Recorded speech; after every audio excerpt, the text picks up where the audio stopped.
Good afternoon, MTSU. We're doing great, and we're heading into the last sixth of our sessions here together.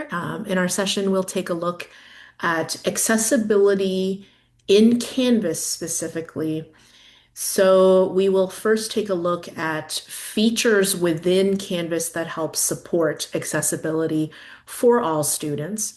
We'll take a look at how those features work and how you can build and then remedy inadvertent accessibility errors you may have made while building.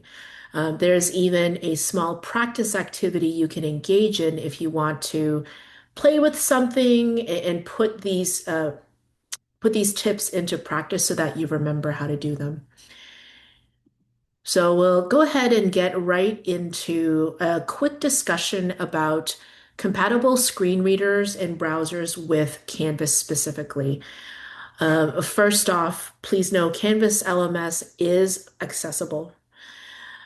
We also have a dedicated accessibility team whose sole function is to test all of our features with various screen readers as well as browsers and combinations of screen readers and browsers.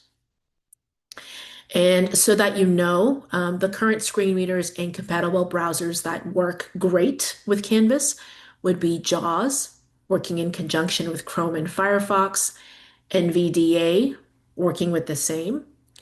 VoiceOver is a great tool that's working with Apple devices and the Safari browser, as well as Chrome on Macs, as well as TalkBack, which is what we use to test specifically the Android app and the features that are accessed through the app.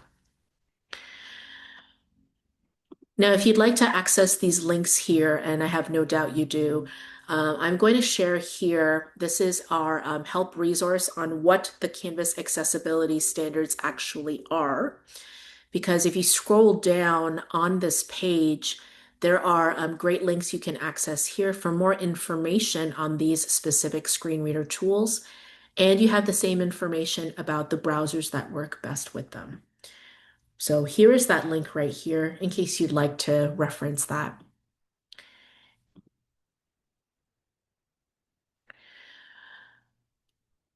As well, especially for our STEM instructors, the LaTeX symbols that you have seen inside the rich content editor are also accessible, as is the built-in calculators that are found inside of New Quiz's settings.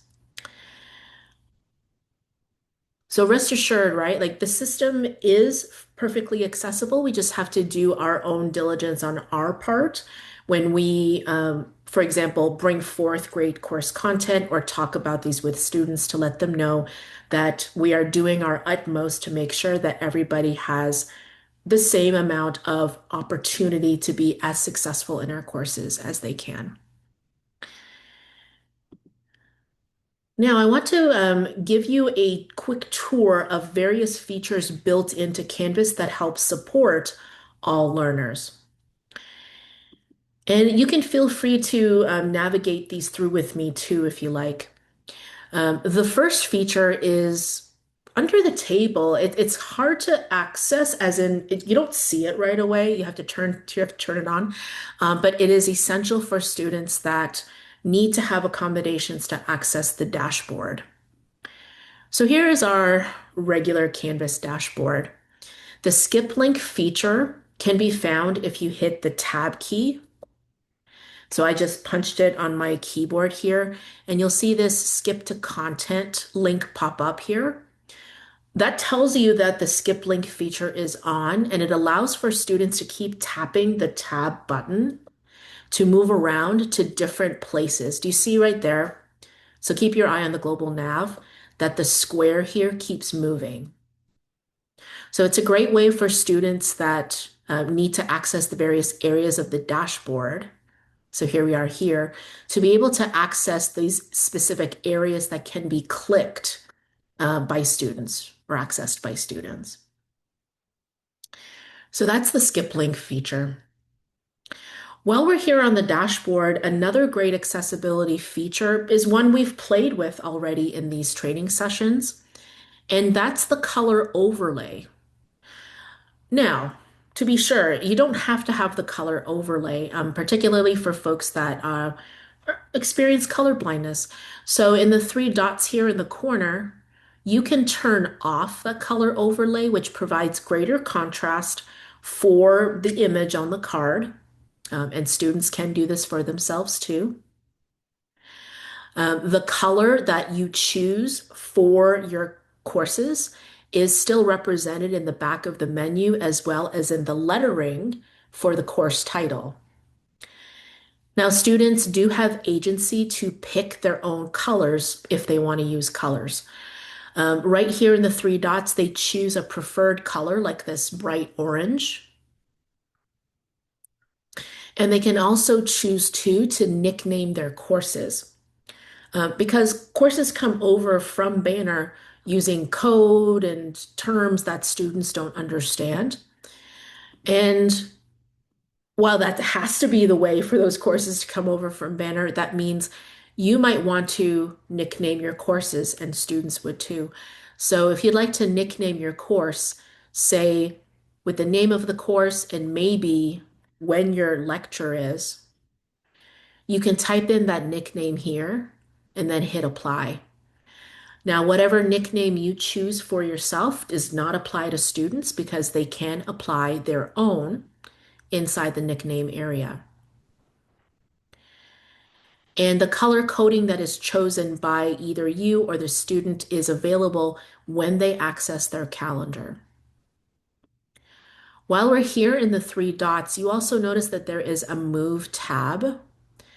Um, you may have found this out for yourself, but it is possible for folks that can do drag and drop to move cards around on their dashboard. But since not all of us can do that or want to do that, there is a feature here under Move where the person can just click, tap maybe on the keyboard, the Move Down feature, which in this case is going to move calculus over to the left. See? And then if I had multiple cards and this was the last card, I can select Move Down and this would put it on the second row. So in the same way, let's go one back. The student can move cards around their dashboard without having to do the drag and drop thing.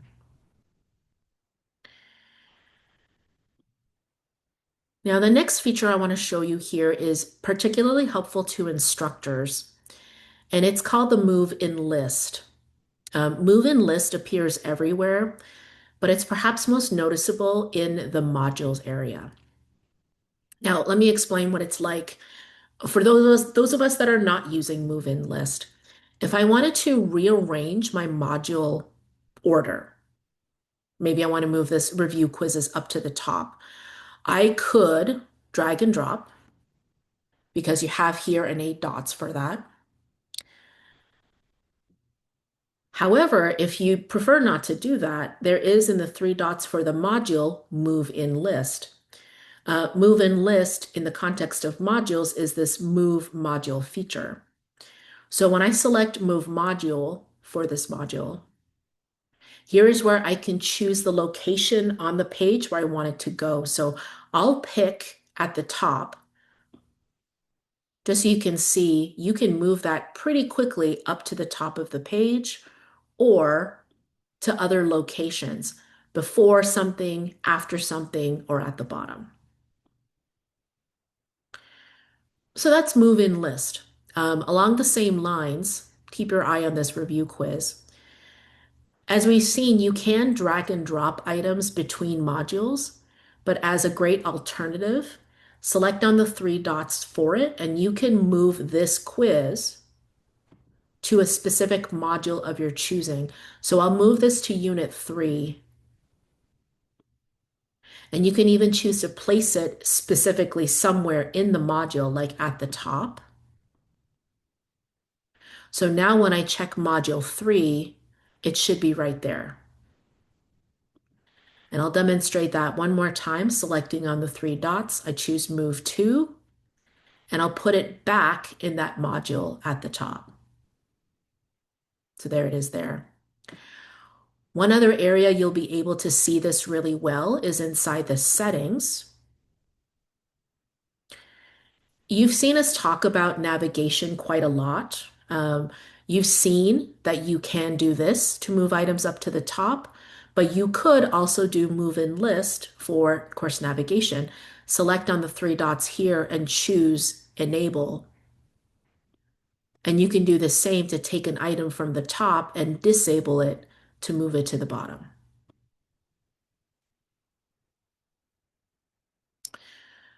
Another great accessibility feature is also everywhere inside of Canvas, and that would be keyboard shortcuts.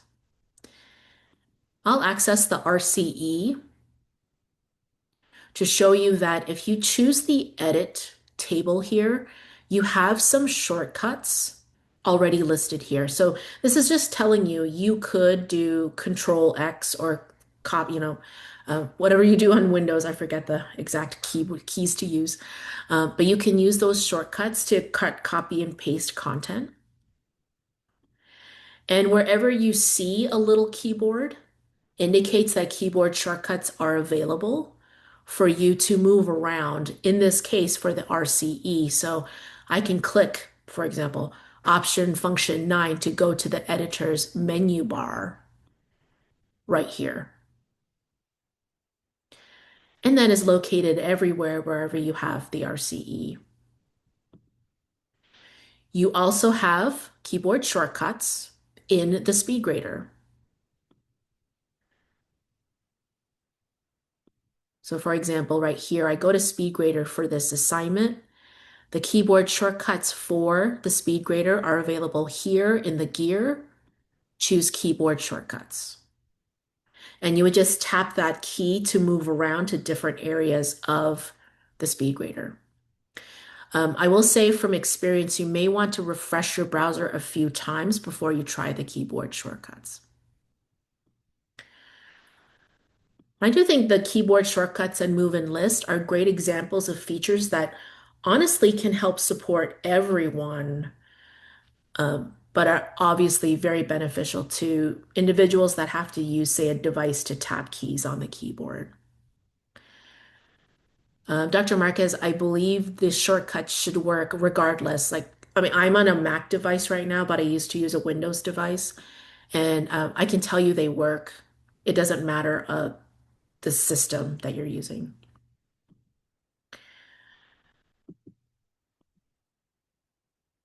All right. Speaking of the grade book, yesterday, yeah, it was yesterday, we took a look at the traditional grade book. But I did briefly mention there are other gradebook views, and one that is perfectly accessible to all is the individual gradebook. The individual gradebook cuts down on that visual layout to give you the same information that is found in that traditional gradebook. So make sure you're on assignments, and then here you can turn on or off various settings like showing notes. Remember, I showed you that yesterday. You can also download and upload scores, which is import or export the gradebook. You can also pick a specific student, like Bruce here. And Bruce's information pops up here for you to view his achievement in your class as a whole. So you see all of those percentages for averages for each assignment category. And I can even go further and pick a specific assignment. We'll pick this one. And here, that instructor can even enter a grade, excuse the student, or go straight to the submission details for the student. So as a matter of fact, this would be a great place for you to access an individual student's work for the purposes of a one-on-one conference. So let's say, you don't want to inadvertently expose your whole grade book. So before you meet with Bruce, you can turn on the individual grade book so you can focus just on how he's doing in this particular screen. And then after he leaves, you can switch back to your regular grade book here. So in short, all of the same functions of that column-bound gradebook are really here. It's just that we've placed it in a more functional format. We also have two types of accessibility checkers. For now, I will just point them out because I want to dig deeper into them later. There is a course level accessibility checker here. There is also, wherever you have the rich content editor, a page level accessibility checker, which is here. So you have two layers of protection, so to speak. Both of these checkers are able to check your entered content for errors and also direct you to try to fix those errors because it explains what's wrong and it explains how to fix them. So more on that later. There's that page level view here. There's that course level view here. Now, for our students that experience anxiety with testing, and that's been all of us at some point, I'm sure. Timed tests are, I know, a fact of life, but students that are undergoing a quiz, so we'll pick this one for instance. If you do have a timer set, and just to refresh your memory, you set specific lengths of time inside of settings. So I'll put here, just for today, 10 minutes per submission. So when we go back to our quiz here and we turn on the preview inside of build,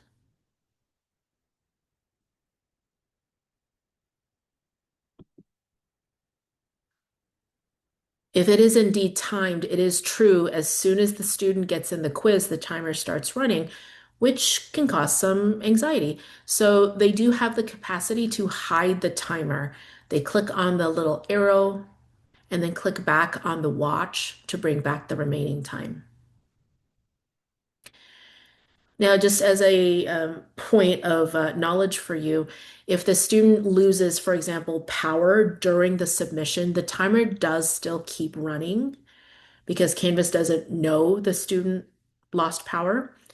If the timer has run out and then the student returns to the quiz, you could always manage that inside of moderation. So you can give them back an additional attempt to make up for the time that ran out for them. Other accessibility features here actually lie inside of your account. Click on your account here, and you and students have access to two accessibility settings.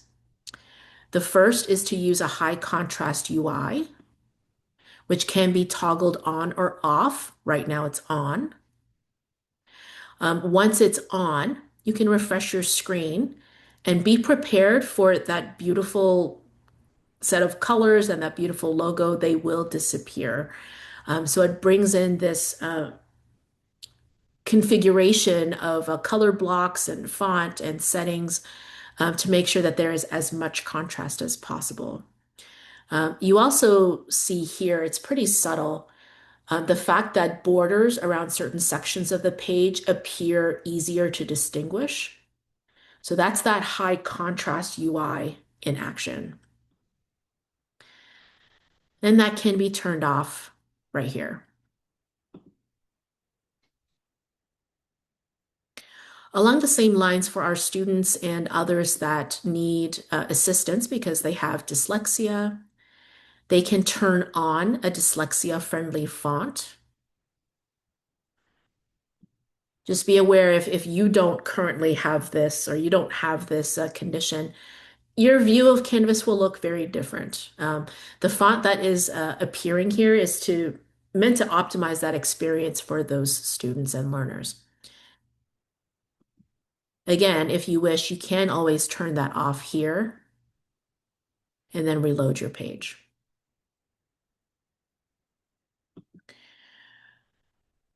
Other aspects of Canvas that support accessibility. Let's take a look at the calendar. As we've seen, oh goodness, as you can see on my screen, the monthly view of the calendar can get pretty busy.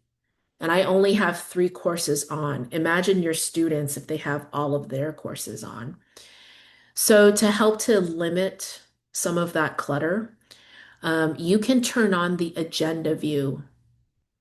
The agenda view reduces everything down to a list, which, at least for me, as somebody that loves lists, makes this seem a lot easier to manage. In the meantime, you or your student can click on that link and view more information about that event or that assignment.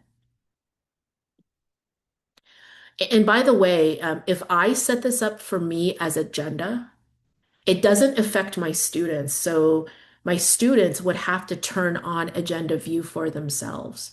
So this is not me setting this up for students. This is me setting up for number one for me. So feel free to encourage the agenda view. I'll be honest, most of my students use the agenda view. They did not prefer the month view for this reason. Whenever you are accessing anything inside your course, let's take a look at my homepage here as an example. If you're using the RCE to build content like I have here, be assured it will look basically the same as it is on mobile. And I mentioned mobile here because we know mobile screens are smaller on the whole. Canvas uses what's called rem sizing, meaning the type zooms when the browser is zoomed. So basically exactly this.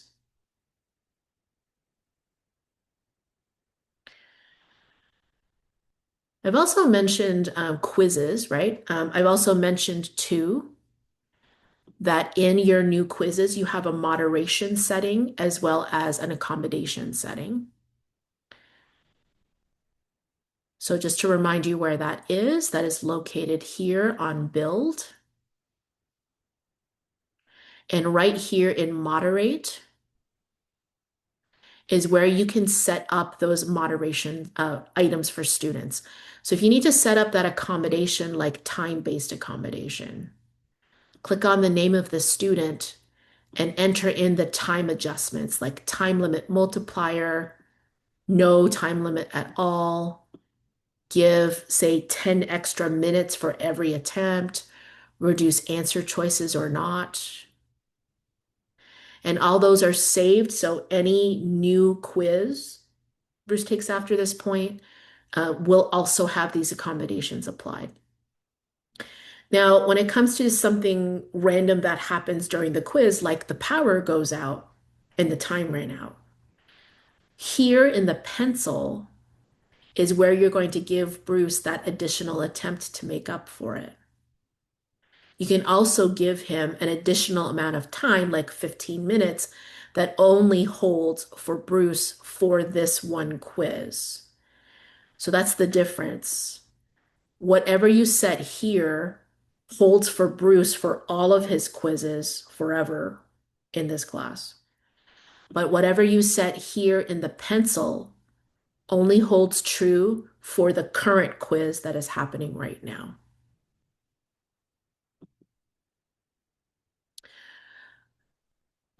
Also, inside of a speed grader, let me find speed grader.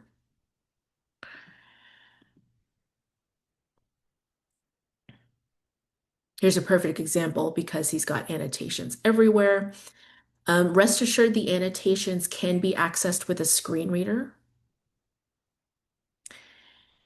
And finally, let me go back to our settings here. Do this. Go inside of your account and go to settings, because at the bottom of the settings screen, and I'm sorry, you might have to scroll a bit, is a list of feature options that the user, so you or students, can turn on for themselves. And I'll just point out here, for students that want to, they can disable, the confetti when they turn in something on time. So they can turn that off right here. They can also turn on high contrast from here. They can also turn on or off the immersive reader, more on that later. This is how you turn that on. Here's how they can turn on the dyslexia-friendly font. And here's where they can underline all links by default. And I love underlying links as somebody who's worn glasses for 40 years because that helps me see exactly where the link is.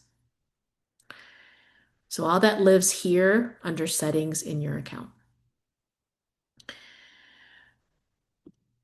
All right. So that actually leads us to this activity here.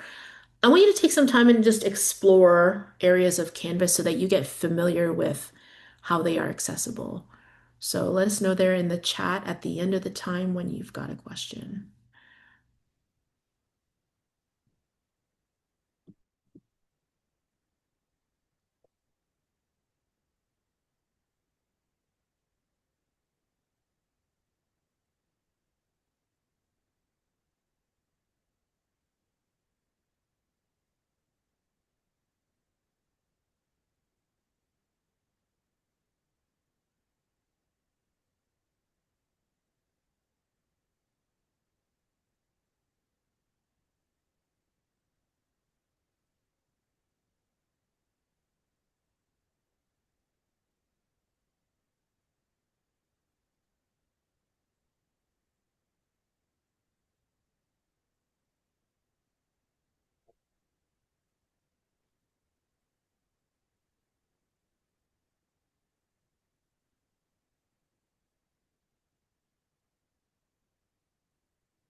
All right. Lauren, would you like me to talk about the question there in the chat or would you like to? Nope, you go ahead. I mean, obviously, yeah, go ahead. Okay. All right. Ignite AI. The Ignite AI agent is a feature that MTSU currently has on. However, it is on until June 30th because that's how long its availability is. In short, the Ignite AI agent is meant to be for instructor use only, and it serves primarily as a helpmeet to create content quickly. It is on because you can keep whatever you make. For instance, once you have it on,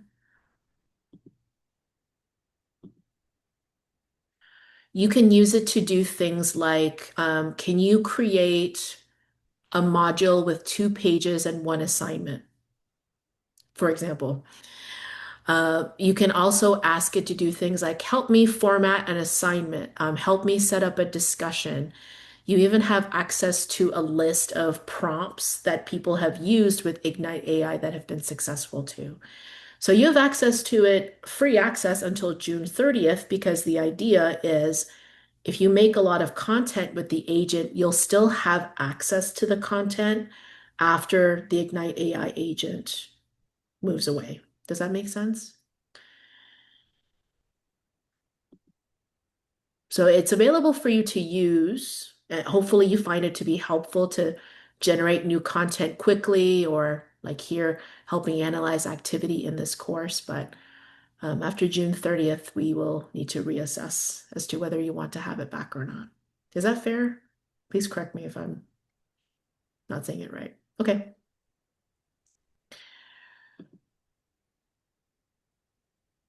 All right. Great question there. So let's take a look at building accessible content. Quickly, when you set up your course content, it part of the responsibility is going to be on you to ensure that whatever content you are providing follows certain principles that ensure you're being as equitable as possible when getting that content across. Doing things like making your content perceivable, adding text descriptions and closed captions, making your content operable, creating descriptive hyperlinks, providing sufficient time, making your content understandable. And this part, I think, is common sense. Provide clear instructions, be consistent. And finally, take your content and make sure to check it. I'll show you the page as well as the course level accessibility checker, which is how you can take care of that piece. But it's also helpful to have a friend or a colleague take a look at your content and see if they find your content accessible. So these principles, the core principles, are kind of a distillation of the W3C accessibility guidelines that help govern how we should optimally create accessible content. Now, when it comes to getting used to creating and getting forth this accessible content, I happen to like, I know it's another acronym, a certain acronym called SILT. The idea is if you follow the SILT structure, you're also fulfilling quite a lot of the W3C guidelines for providing accessible content. And it's how I want to show you how you will structure your content to make sure that your content passes the checker. In short, you'll look at your structure of your built content and make sure that you have provided sections of content, that you're using headings and lists.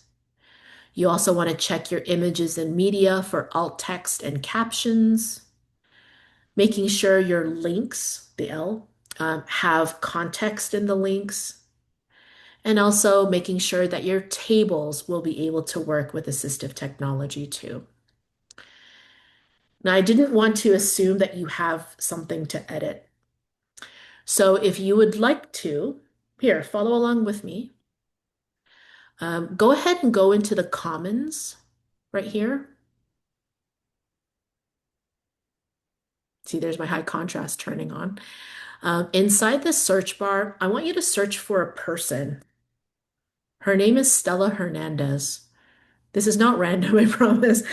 Stella Hernandez is one of our consultants. She created this great resource for you to practice accessibility on. So I'll type her name in the chat if you just want to copy paste. Once you type in Stella Hernandez, you'll only see one result, and it is a Canvas practice page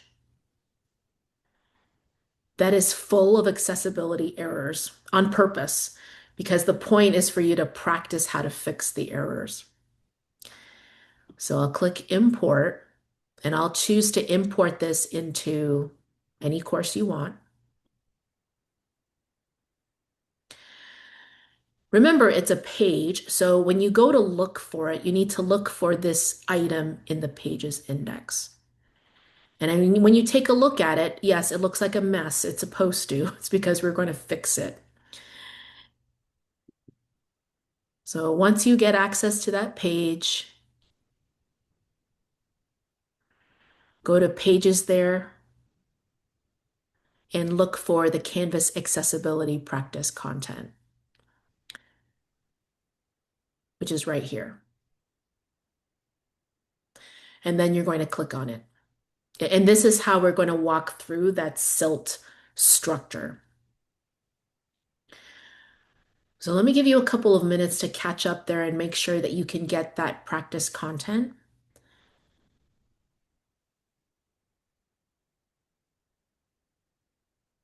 And you're successful when you got to here, okay?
Okay, let me reach out. Any questions?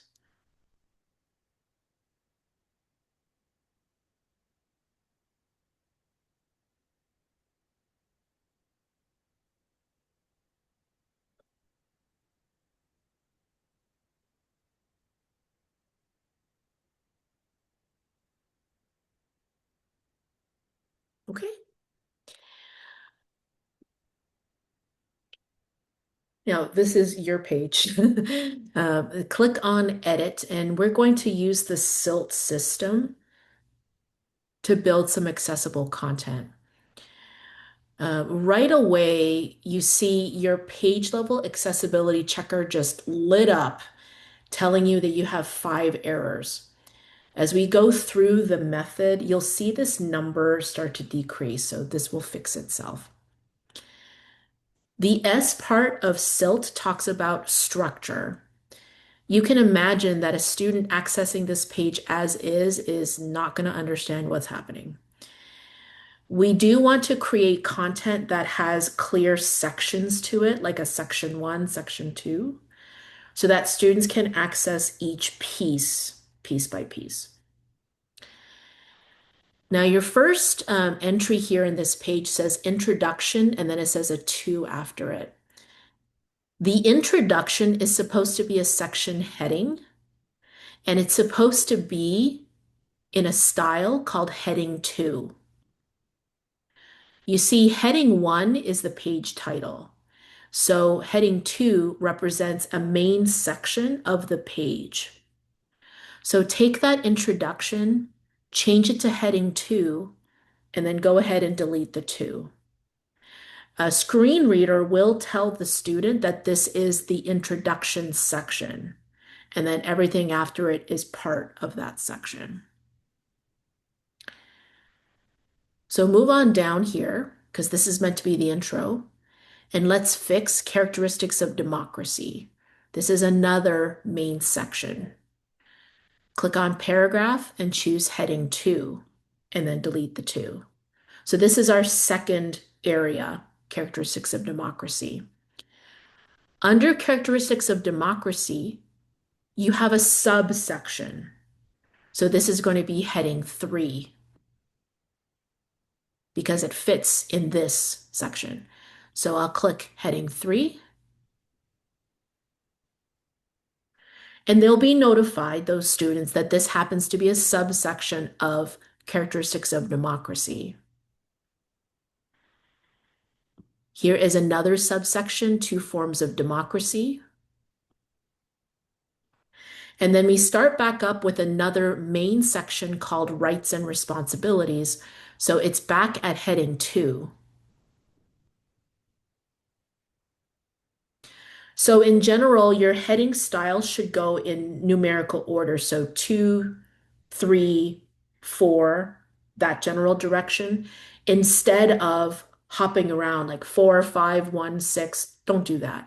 You just want to go into a general order. So from two to three to four. So here's fundamental rights. This is a subsection, so that's why it's a heading three. And then here's three pillars of government, which is where we'll end with heading styles. So if you go to publish this right now, or hit save rather, right away this looks much better because it's really clear. I have this section, I have this section, I have rights and responsibilities, and then I have three pillars of government, four main sections, and some of these sections have subsections. Another aspect of setting up correct structure too is to take a look at lists. If you go to core democratic characteristics, these points here are supposed to be part of a list. That's why there's stars here. A lot of people put stars because it's just quick and easy, but the problem is the stars do not tell students that this is part of a list. So in order to fix this, feel free to highlight all of this right here, anything that's starred. Let me try that again. And we're going to make use of lists right here in the RCE. So click on the drop down here and choose the bulleted list. And then you can delete the little asterisks. The screen reader will pick up that these items are part of a list. And students that are not using a screen reader can tell that right away. In the same way, if you have points that have to be numbered, you want to choose numbered lists to represent that content.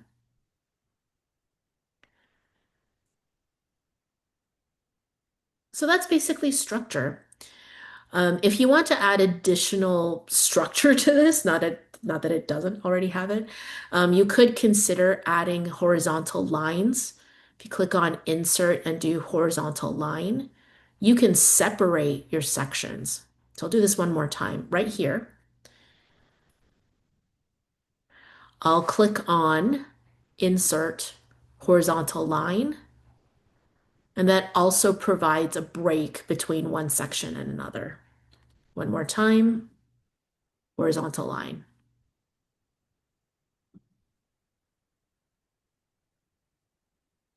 All right, it looks better, right?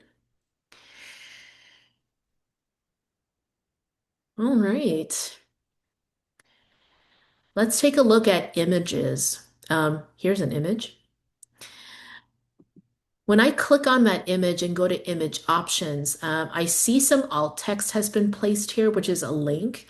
But the problem is that this is not an equivalent experience. A screen reader is going to read out HTTPS, which is not helpful. So instead of using the URL for alt text, you're going to go ahead and copy all of this text here where it says this woodcut and make that be the alt text. So that alt text is read out to the screen reader. So let me go ahead and grab all of this here. It's the part about this woodcut in Athens. Click on the image and choose image options. Delete this and then place that alt text there. So now that screen reader is giving the student that context.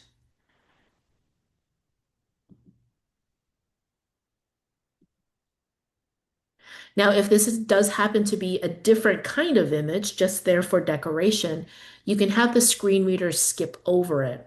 But in this case, I'm not going to do that because it's important that the student knows that this woodcut imagines an ancient Greek court. And that has fixed one of those errors in the page level accessibility checker.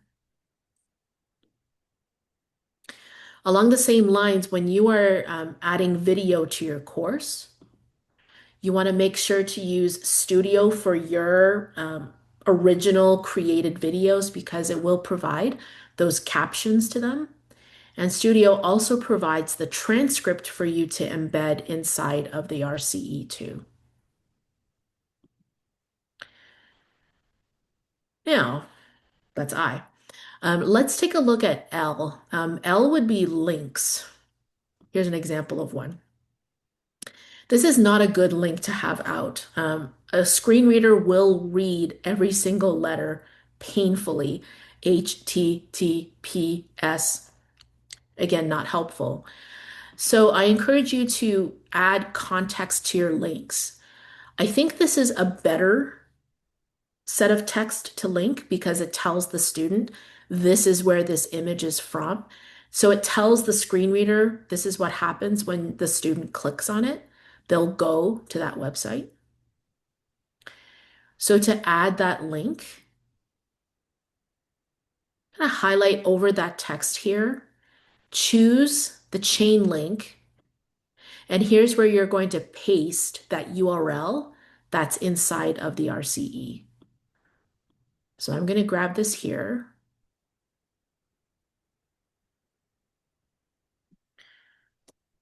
So I just did Control or copy X.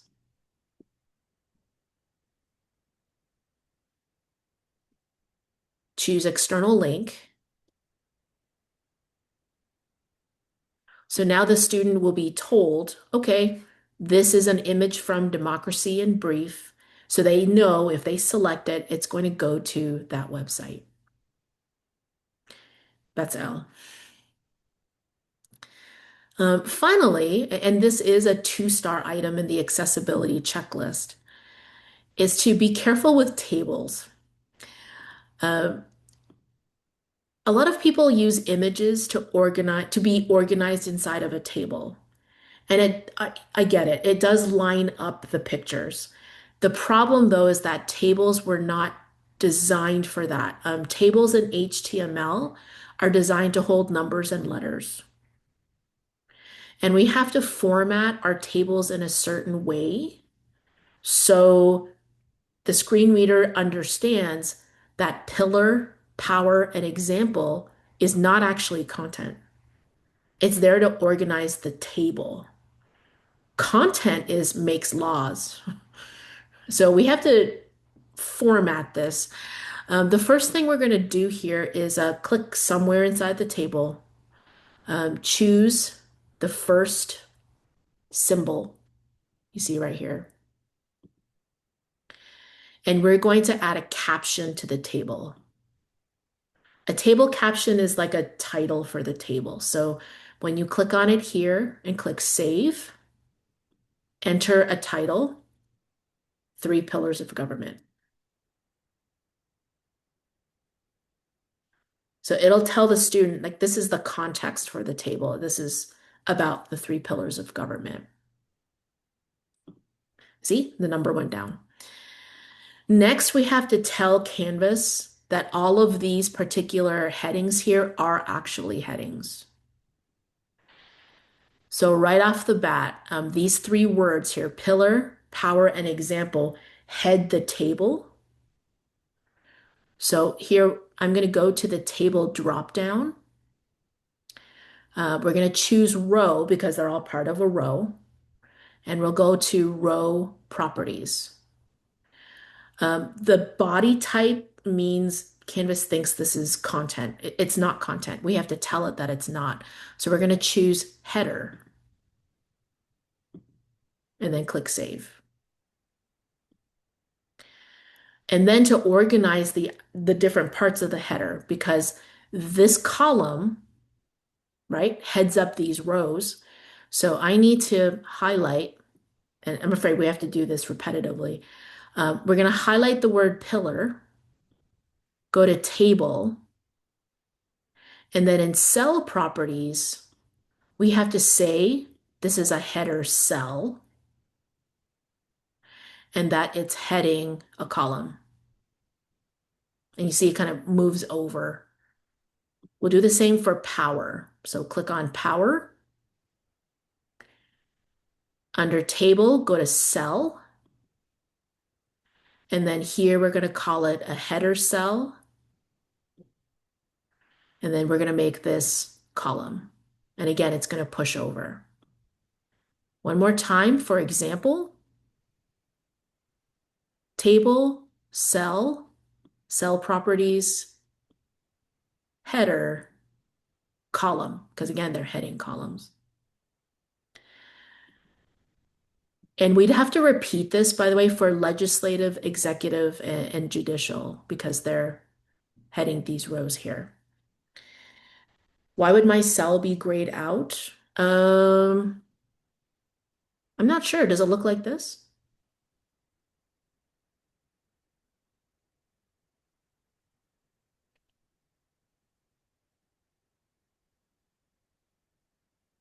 Let us know. I'm not sure why it would be grayed out. Now, as you keep on fixing your accessibility errors, check out that checker here. So I've missed some errors. You want to go through and fix the errors that are indicated by the checker. In this case, I got a broken image. It's probably best to delete the image.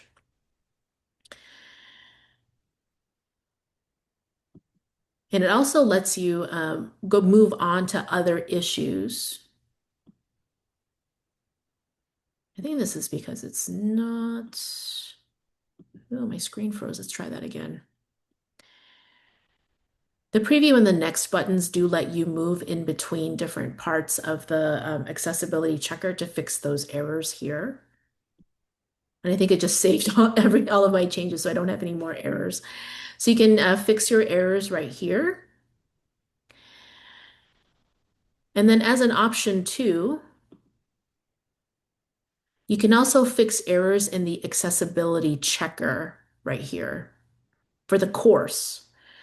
So unlike the page specific view, this looks at everything in the course, like assignments, discussions, everything. When you move on down here, it's ordered by the most number of errors to fix. Click on the Fix button, and it tells me this needs to have alt text and prompts me to go ahead and enter in the alt text.